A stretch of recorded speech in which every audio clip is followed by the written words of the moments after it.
Yow, Lakers Nation! Grabe, mainit na mainit ang usapan sa social media ngayon. Usap-usapan yung pagka-eliminate ng Lakers sa NBA Cup laban sa Spurs.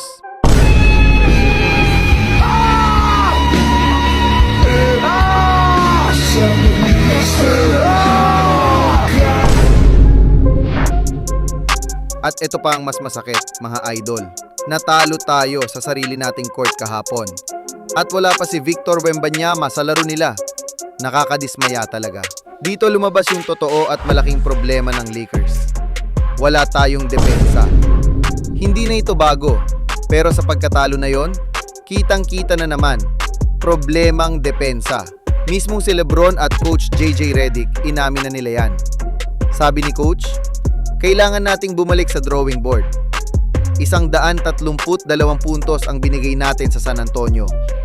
132 para tayong walang pader na nagbabantay sa ilalim ng ring. Para bang nag-a-layup drill lang yung kalaban, walang kahirap-hirap. Walang communication. Minsan, nakatayo lang yung mga player natin habang nagsha-shooting exhibition yung Spurs. Nakaka-frustrate, di ba? Halos lahat ng tao sa social media nagrereklamo. Kulang daw sa effort. Kung hindi nila maayos yan, kahit anong scoring pa ang gawin ni Luka Doncic, wala pa ring mangyayari sa season na to.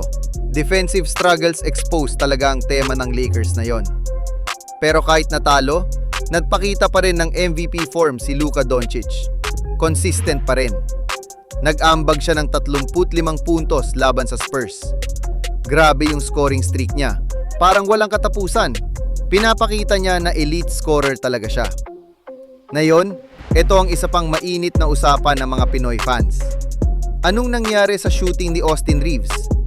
Grabe, 2 laro na sunod-sunod, malamig ang kamay ni Austin Reeves. Para bang nilagay sa freezer yung shooting touch niya. Sa Sixers game, 11 puntos lang, 3 sa 16 na shooting. Kahapon laban sa Spurs, 15 puntos lang, 6 sa 16 na shooting. Maraming ang tanong sa social media. Anong nangyari kay AR-15? May injury ba? O sadyang nag-struggle lang talaga? Yung mga tira niya, minsan malayo, minsan short. Yung kumpiyansa niya, parang nadda-doubt. Kailangan na ulit nating makita yung Austin Reeves na matapang at shooter. Kung tuloy-tuloy nga ang pagbagsak ng Lakers at hindi nila masolusyonan agad ang depensa nila, tiyak malaking problema yan.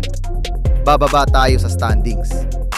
Kaya kayo mga idol, anong sang-ayon pa kayo? Kulang ba talaga ang Lakers sa depensa? At anong susunod na hakbang ng Lakers? Ito ang tanong ng bayan. I-trade na ba nila si AR kapalit ni Giannis?